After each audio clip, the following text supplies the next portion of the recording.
आपको धन्यवाद करते हैं प्रभु। हे हमारे प्रेमी परमेश्वर पिता, हम आपसे विनती करते हैं प्रभु जी, जब इस समय प्रभु जी जब आप अपने जन के द्वारा हमसे बातें करें प्रभु जी, उन सब वचनों को होने दीजिए प्रभु जी, कि हमारे हृदय रूपी पटिया पर अपनी आत्मा के द्वारा लिखिए। दया कीजिए पिता परमेश्वर, जितने लोग जुड़े प्रभु जी, सब पर आशीष दीजिए पिता परमेश्वर, और सबको अपनी आत्मा के द्वारा उन भेद भरी बातों को समझाइए प्रभु। सबको धन्यवाद करते हैं पिता परमेश्वर, और एक बार फिर प्रभु जी धन्यवाद करते हैं, प्रार्थना को यीशु मसीह के नाम मांगते हैं, आमीन। आमीन। तो प्रभु आशीष दे ललित भाई, और एक बार फिर से आज के संध्याकालीन इस अध्ययन में सबका मैं स्वागत करता हूँ। जितने लोग आ चुके हैं उनके लिए परमेश्वर का धन्यवाद, और जो लोग ऑन द वे हैं, जो जुड़ने का प्रयास कर रहे हैं, उनके लिए प्रार्थना है हम सबकी कि वे कुशलतापूर्वक ऑनलाइन जुड़ सकें। तो फिर से हम लोग अपने अध्ययन में आगे चलेंगे, और नीति वचन 30 अध्याय उसके 18 और 19 पद को कल मुझे एक सिस्टर ने याद दिलाया कि ये आपने बोला था पर बताया नहीं, इसलिए आज इस विषय को देखेंगे। पढ़ो भाई रेचल। नीति वचन 18 और 19। 3 बातें मेरे लिए अधिक कठिन परम 4 हैं जो मेरी समझ से परे हैं। आकाश में उकाब पक्षी का मार्ग, चट्टान पर सर्प की चाल, समुद्र में जहाज की चाल, और कन्या के संग पुरुष की चाल। तो ये 4 बातें हैं जिसको हम लोग ध्यान कर रहे हैं, और जिसमें कुछ मैंने क्लू दिया था, पर आज उन सब बातों को ध्यान करेंगे। आकाश और उकाब, ये दोनों का जो परिभाषा है उसको देखेंगे। यशायाह 40 उसके 31 पद में क्या लिखा है? आकाश में उकाब पक्षी का मार्ग, यशायाह 40:31।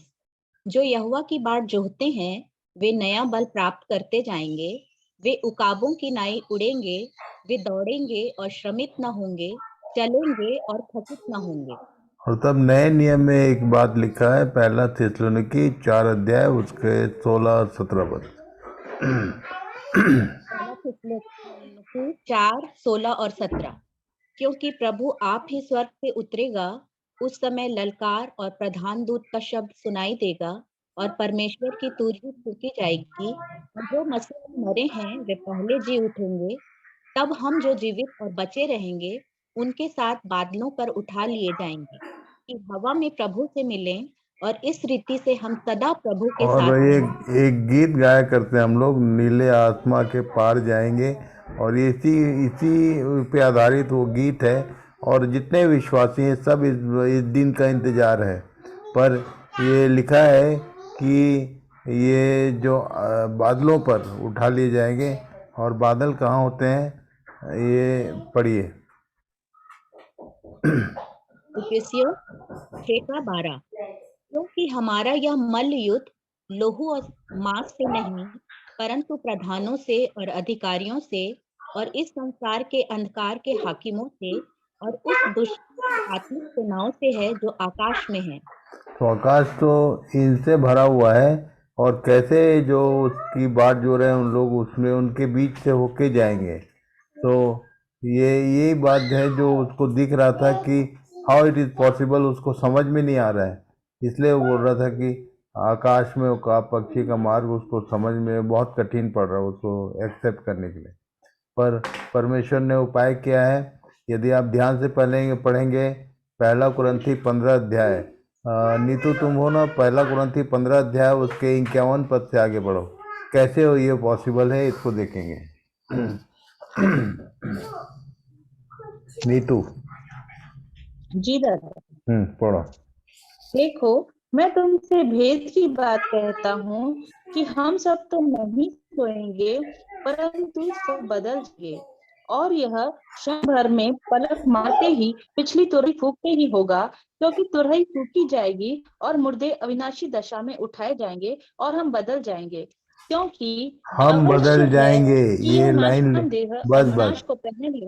हाँ बस, ये जो नाशमान देह है ये अविनाशी हो जाएगा, इसको कोई नाश नहीं कर सकता। एक बार बदल जाएगा तब। तो हम जो जीवित हैं हम बदल जाएंगे यदि विश्वास में बने रहेंगे तब। और इसलिए इन सब बातों को ध्यान करके आप इस बात को समझने का प्रयास करो कि उस आत्मिक सेनाओं के बीच में से कैसे हम निकलेंगे? जब तक हर एक व्यक्ति के पास ये देह, ये जो लहू और मांस है, तो इसी पर तो उसका अटैक होता है। आप देखिए कि शैतानिक जो शक्तियां हैं वो कहाँ काम करती है, आत्मा पे कम, शरीर पे ज़्यादा काम करती हैं।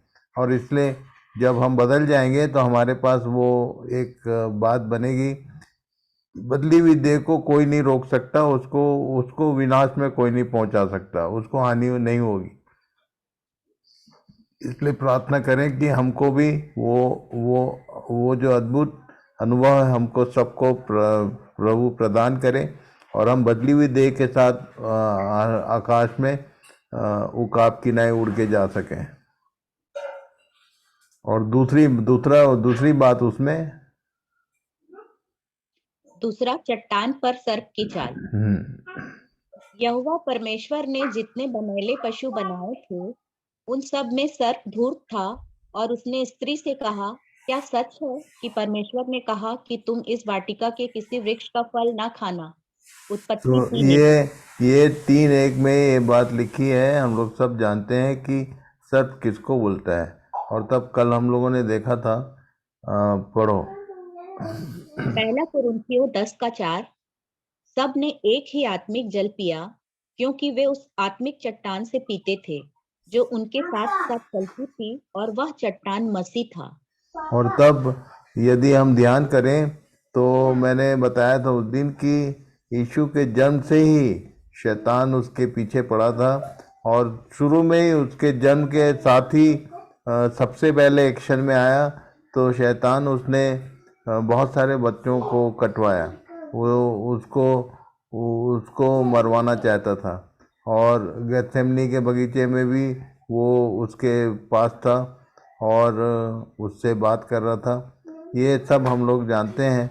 और तब ये जो इवेंट है इसको दिख रहा है कि हाउ इट इज़ पॉसिबल कि ये जो परमेश्वर की ओर से चट्टान ठहराया गया उसको कैसे वो, ये यदि लूका 4 अध्याय पढ़ेंगे तो वहाँ पर लिखा है कि जैसे ही बपतिस्मा लेकर यीशु बाहर आया तो आत्मा जंगल में उसको ले गया कि शैतान से उसकी परीक्षा हो। और तब वहाँ पर बार बार लिखा है, 4 अध्याय उस भाग को निकालो नीतू, जब शैतान आत्मा जंगल में उसको लेके गया, कौन सा पद है देखो? जी सर। लूका 4 अध्याय पहला 4:2।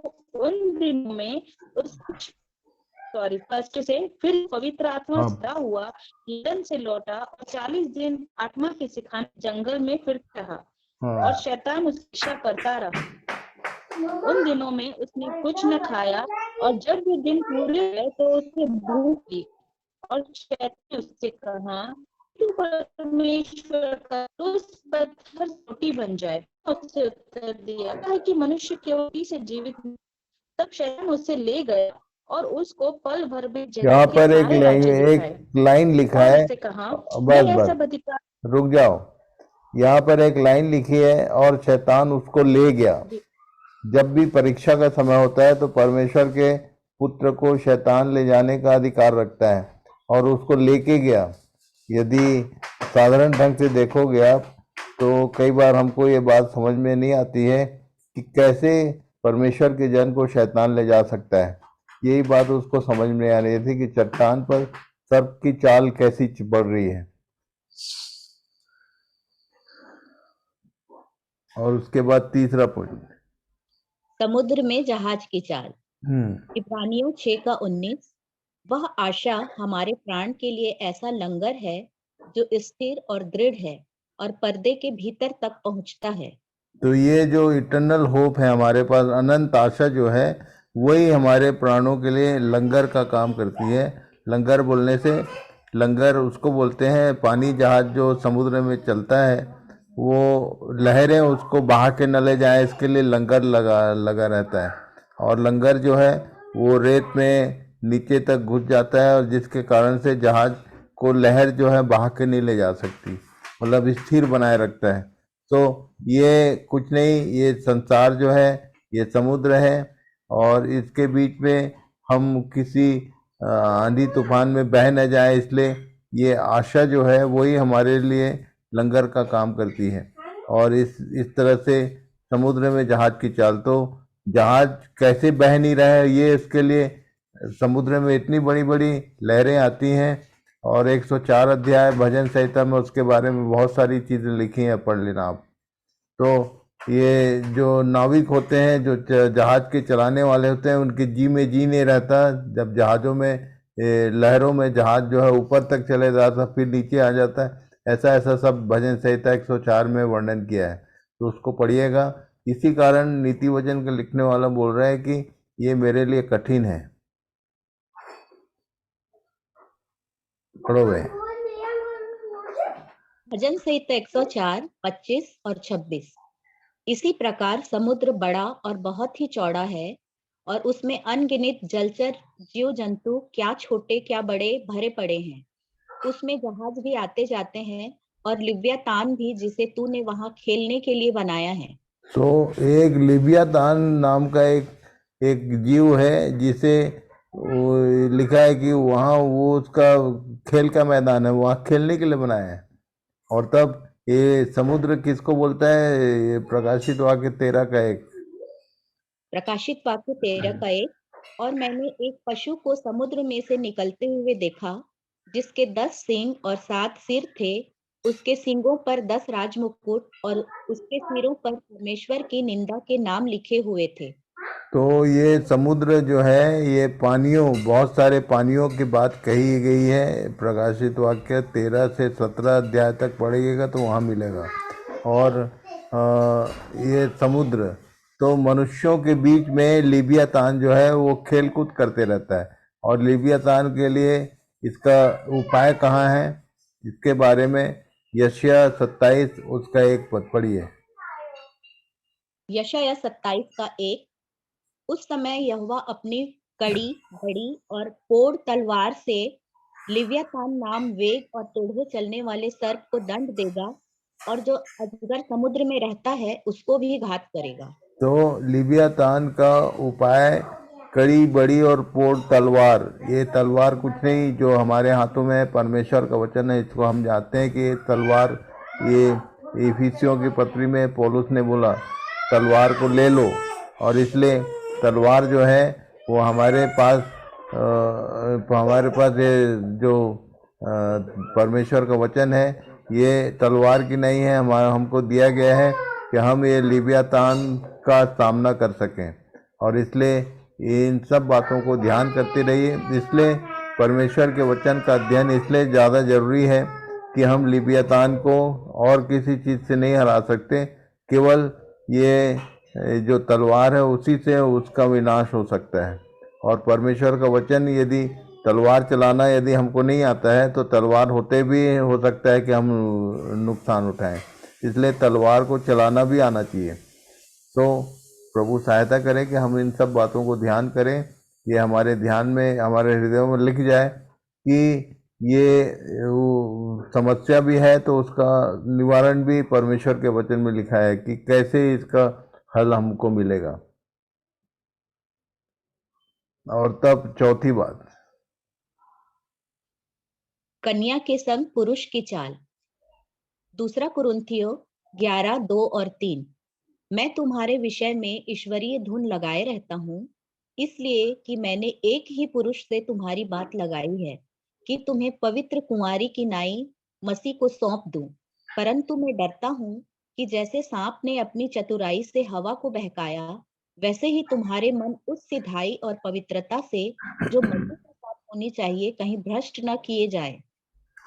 तो यहाँ पर लिखा है, पौलुस बोलता था कि मैं डरता हूँ कि जैसे सांप ने अपनी चतुराई से, तो इसने चतुराई क्या किया था मालूम है?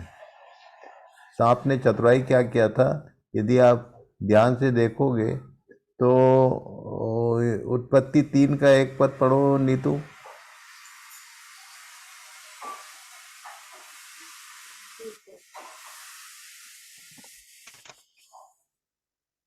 यहोवा परमेश्वर ने जितने बनेले पशु बनाए थे उन सब में सर्प धूर्त था, और उसने स्त्री से कहा, क्या सच है कि परमेश्वर ने कहा कि तुम इस वाटिका के तो किसी ये वृक्ष क्या का फल न कहते हुए खाना? आया, इसके पास स्त्री क्या ने कह रहा था? बस बस, क्या कहते हुए आया? क्या सच है कि परमेश्वर ने ऐसा कहा? तो ये जो सांप है वो बहुत चालाकी से काम करता है। वो यही कहते हुए आएगा कि क्या सच में ऐसा लिखा है बाइबल में? बहुत सारी बातें हमारे जीवनों में समस्या उत्पन्न इसलिए करती हैं क्योंकि हमारे अंदर ये क्वेश्चन रेज होता है। ये कोई नहीं, ये शैतान ही है जो हमारे अंदर ये प्रश्न चिन्ह पैदा करता है कि ये सही में ऐसा लिखा है क्या, सही में ऐसा परमेश्वर ने बोला क्या। तो इसलिए बाइबल अध्ययन इसलिए कंफर्म करना चाहिए कि यस, आप कंफर्म कर सको कि हाँ ऐसे ही है, ये ऐसे ही बोला है, ऐसे ही लिखा है। इसलिए परमेश्वर के वचन का अध्ययन करना हमारे लिए आवश्यक है, और ख़ास करके उसकी चतुराई को याद रखना कि वो वचन को ही, जब यीशु के पास भी वो आया था, आप ध्यान से देखना उसमें लूका 4 अध्याय में वो बार बार बोल रहा था लिखा है, लिखा है। ये तीनों बार उसने बोला क्योंकि लिखा है इसलिए तू ऐसा कर। और यहाँ भी उसने ये हवा को भी उसने ऐसी करके बहका था। यदि परमेश्वर की बात नहीं होती तो वो शायद उसको वो ये बात नहीं मानती, पर चूंकि परमेश्वर के नाम को ऐड करके उसने इसके सामने एक प्रश्न चिन्ह किया, इसलिए वो वहाँ धोखा खाई। और इसलिए हम भी ये धोखा खा सकते हैं यदि आपका परमेश्वर के वचन का अध्ययन सही नहीं है, लिखा क्या है, सही लिखा है कि नहीं, और इसलिए उसमें कुछ भी जोड़ तोड़ नहीं करने का है। एक भी बिंदु मात्रा यदि आपने जोड़ा या घटाया तो परमेश्वर के वचन में लिखा है कि आप अपना भाग खो दोगे। और इसलिए हम अध्ययन करते हैं या कराते हैं कि कोई भी व्यक्ति को धोखा ना हो। और इसलिए प्रभु सहायता करें कि इस बात को हम समझें। लिखा है पुरुष कौन है, यहाँ पौलुस ने बताया कि मैंने एक ही पुरुष से तुम्हारी बात लगाई है। अभी बात लगी है, केवल आगे कुछ हुआ नहीं है, हमारी बात लगाई गई है। जैसे मरियम की यीशु के साथ मंगनी हुई थी, वैसे ही हमारी यीशु के साथ मंगनी हुई है, विवाह होने वाला है। प्रकाशित वाक्य 19 उसका 7 और 8 पढ़ लो एक बार।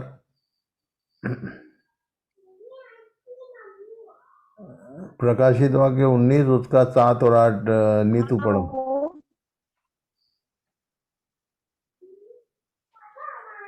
आओ हम आनंदित और एक मिनट नीतू, तुम्हारा नेटवर्क कमजोर है, कोई और निकाल के पढ़ दे।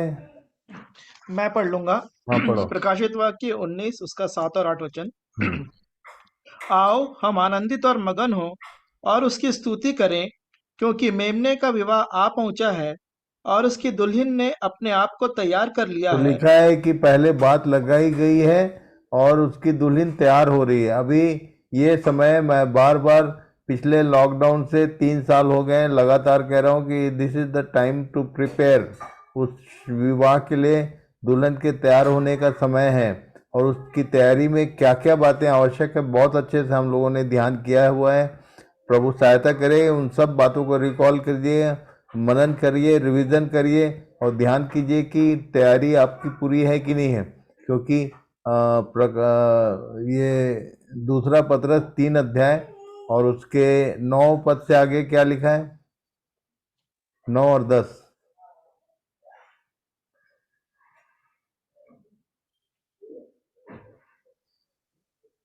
प्रभु अपनी प्रतिज्ञा के विषय में देर नहीं करता, जैसी देर कितने लोग समझते हैं, पर तुम्हारे विषय में धीरज धरता है और नहीं चाहता कि कोई नाश हो, वरन यह कि सबको मन फिराव का अवसर मिले। वो नहीं चाहता कि कोई नाश हो, बस वो नहीं चाहता कि कोई नाश हो और सबको मन फिराव का अवसर मिले। और इसलिए बहुत सारे लोग हैं जिन्होंने अभी भी मन अपना फिराया नहीं है। अपने आप को आप जांच सकते हैं, मौका दिया हुआ है उसने। रोमी 8 अध्याय उसके 5 पद को भी पढ़ो, मन फिराव का कॉन्सेप्ट समझ जाए हम। मन फिराव का मतलब क्या है? हाँ पढ़ो। क्योंकि शारीरिक व्यक्ति शरीर की बातों पर मन लगाते हैं, परंतु आध्यात्मिक आत्मा की बातों पर मन लगाते हैं। तो शारीरिक व्यक्ति वो है जिनका मन शरीर की बातों पर। शरीर की बातें क्या है, मैं बहुत सरल ढंग से समझाया करता हूँ। रोटी कपड़ा मकान, शरीर को चाहिए रोटी कपड़ा और मकान। केवल यदि इसी में मन लगा हुआ है तो समझो कि अभी भी मन आपका क्या लिखा है आगे, शरीर, क्योंकि शारीरिक व्यक्ति शरीर की बातों पर मन लगाते हैं और आध्यात्मिक आत्मा की बातों पर मन लगाते हैं। परंतु हाँ, परंतु पढ़ो। परंतु आध्यात्मिक आत्मा की बातों पर मन लगाते हैं। तो आपका मन किस में लगा हुआ है? आपने मन फिराया कि नहीं फिराया? प्रभु मैं पापी हूँ, ये तो रोज बोलता है आदमी। ये कुछ नहीं तो प्रभु की प्रार्थना जब हम करते हैं उसमें हम बोलते हैं कि जैसे हमने अपने अपराधियों को क्षमा किया, हमारे भी अपराधों को क्षमा करिए। सब लाइन हम लोग रटी हुई कुछ बातों को करते रहते हैं, पर हमारा मन लगा क्या? मन हमारा किस में लगता है? बाकी दिन भर में या अध्ययन के समय में हमने अपना मन प्रभु की बातों में लगाया, या शाम को 1 घंटे का या 40 मिनट का एक टाइम है हमारे लिए। उसके बाद मैं बार बार बोलता हूँ कि अपना मन दिन रात प्रभु की बातों पे लगा के रखो, क्योंकि मन लगाने का मतलब ये है, मन हमने फिराया का मतलब प्रभु की बातें उठते बैठते चलते फिरते हमारे अंदर जो भी हम सीख रहे हैं उन बातों को यदि ध्यान करेंगे। भजन संहिता 1 अध्याय उसके 1, 2, 3 को भी पढ़ लो।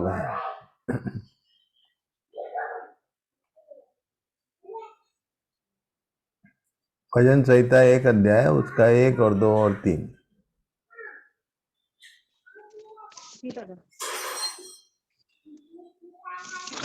क्या ही धन्य है वह पुरुष जो दुष्टों की युक्ति पर नहीं चलता और न पापियों के मार्ग में खड़ा होता और न ठट्टा करने की मंडली में बैठा है, परंतु वह यहोवा की से प्रसन्न रहता और उसकी व्यवस्था पर रात दिन ध्यान करता रहता है। ये लिखा है या उस वृक्ष के समान। बस अमन एक बार फिर से पढ़ो। क्या ही धन्य है वह पुरुष जो दुष्टों की युक्ति पर नहीं चलता और न पापियों के मार्ग में खड़ा होता और न ठट्ठा करने वालों की मंडली में बैठता है, परंतु वह तो यहोवा की व्यवस्था से मतलब ये जो पहला पद है ये टाइम पास नहीं करता।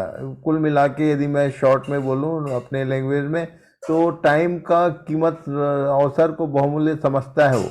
ऐसा नहीं कि अवसर उसको मिला है, यह परमेश्वर ने हमको अवसर दिया है, इस अवसर को ये ऐसे इधर उधर टाइम उसको पास न जाने न दें। वो क्या लिखा 2 पद? परंतु वह तो यहोवा की व्यवस्था से प्रसन्न रहता और उसकी व्यवस्था पर रात दिन ध्यान करता रात और दिन ध्यान करता है, उसका मन लग गया उसमें। और वह उस वृक्ष के समान है जो बहती नालियों के किनारे लगाया गया है और अपनी ऋतु में फलता है और जिसके पत्ते कभी मुरझाते नहीं। जिसके पत्ते कभी मुरझाते नहीं का मतलब जिसके जीवन में आशीषें हमेशा बनी रहती हैं। तो प्रभु इन सब बातों को समझने में सहायता करे कि हम लोग इन बातों पर ध्यान करें। मन फिराने के ये फायदे हैं, ये फायदा है। पुराने नियम में लिख दिया दाऊद ने कि धन्य है वह पुरुष जो रात और दिन परमेश्वर की व्यवस्था पर ध्यान दिए रहता है। और इसलिए प्रभु सहायता करे कि ये 2 कुरिन्थी 11 का 2 और 3 एक बार फिर से पढ़ो रेचल। मैं तुम्हारे विषय में ईश्वरीय धुन लगाए ये इसको धुन लगा हुआ है, इसका रात दिन इधर लगा हुआ है। धुन लगाए का मतलब ये होता है कि एक व्यक्ति है जिसको और किसी बात में मन नहीं है, वो केवल कलीसिया के लिए अपना धुन लगाए हुए है। इसका मन वहां लगा हुआ है कि कैसे भी करके ये जो कलीसिया है पवित्र कुमारी की नाई मसीह को सौंपी जाए, जिसमें कोई दाग धब्बा कलंक झुर्री कोई ना हो। और इसलिए ये काम कैसे होता है, ये इफिसियों की पत्री 5 अध्याय है। उसके 25 पद से आगे पढ़ो नीतू। नीतू का आज नेटवर्क कमजोर है, देखो जी ट्राई दादा, करो। हाँ पढ़ो 5 का दादा। 25।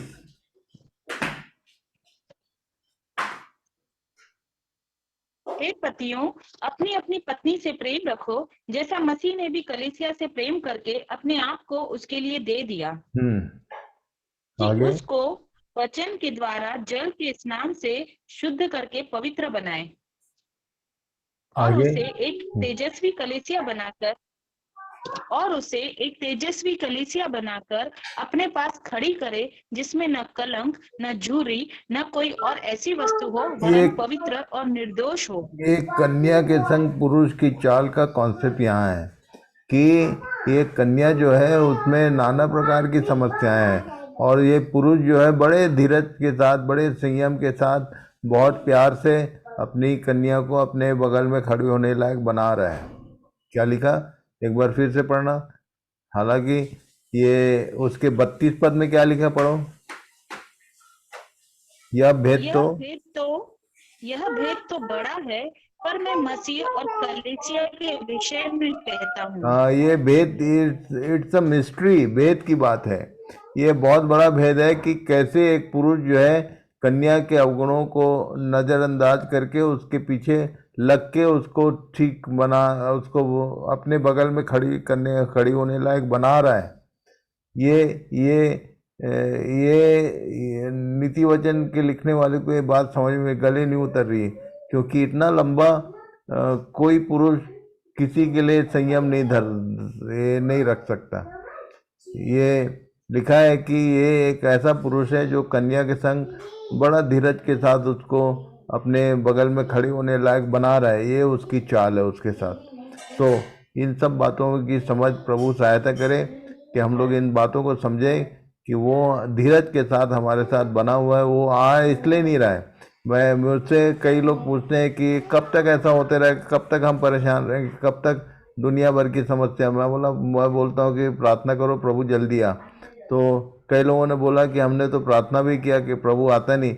वो नहीं आ रहा है, उसका मूल कारण ये है कि अभी कलीसिया के बहुत सारे लोग प्यार में ही हैं, और इसलिए प्रभु इन सब बातों में सबकी सहायता करे कि हम उस तैयारी शब्द को भूलें ना। क्या लिखा, एक बार फिर से प्रकाशित वाक्य 17 अध्याय उसके 19 अध्याय उसके 7 और 8 पद को पढ़ लो।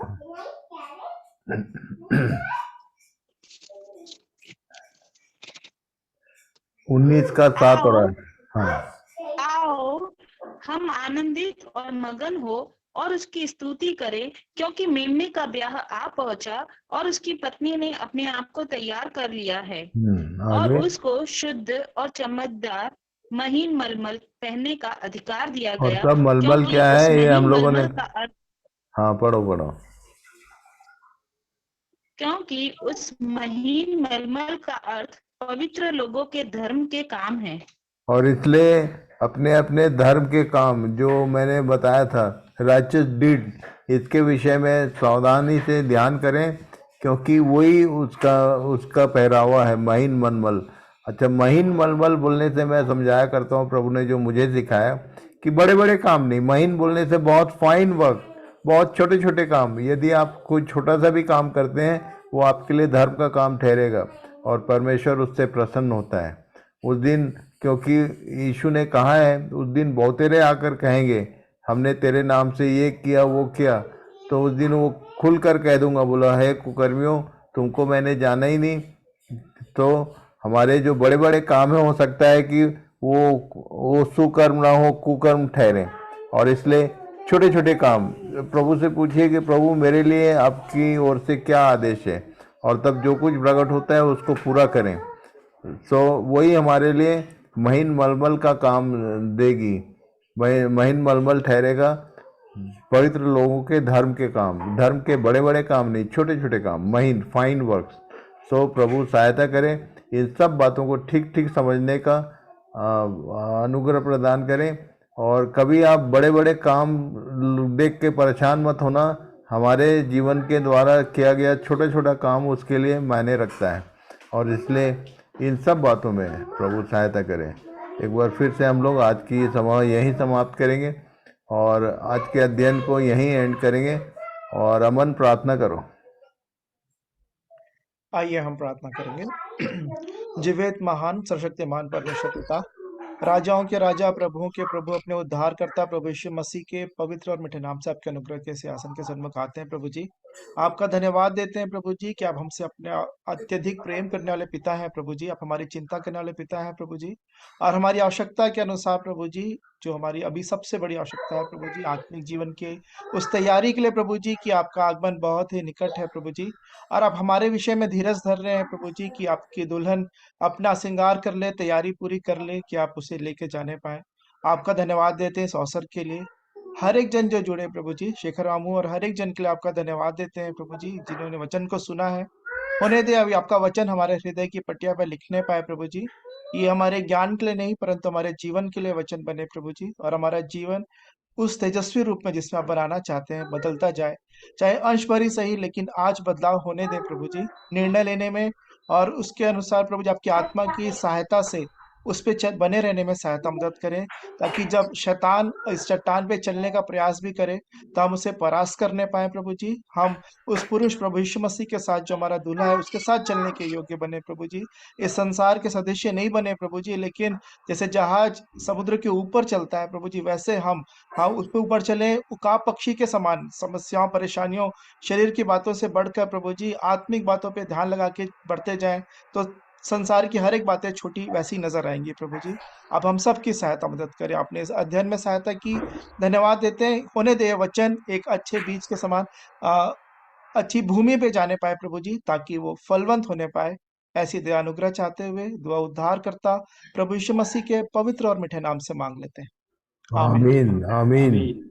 सो गॉड ब्लेस यू ऑल। सबको प्रभु आशीष दे, अनुग्रह प्रदान करे। इन सब बातों को रिवाइज कीजिए जरूर, और अपना मन इन बातों पर लगा के रखें। मन फिराए हुए लोगों में आपकी भी गिनती हो सके, ऐसी मेरी प्रार्थना है। प्रभु सबकी सहायता करे। तो कल ठीक इसी समय पर फिर से इकट्ठे होंगे। Thank you very much. Shalom. Good night. Good night. Shalom. Shalom. सबको प्रभु आशीष दे। Good night. शालोम दादा, शालोम। शालोम। शालोम। शालोम।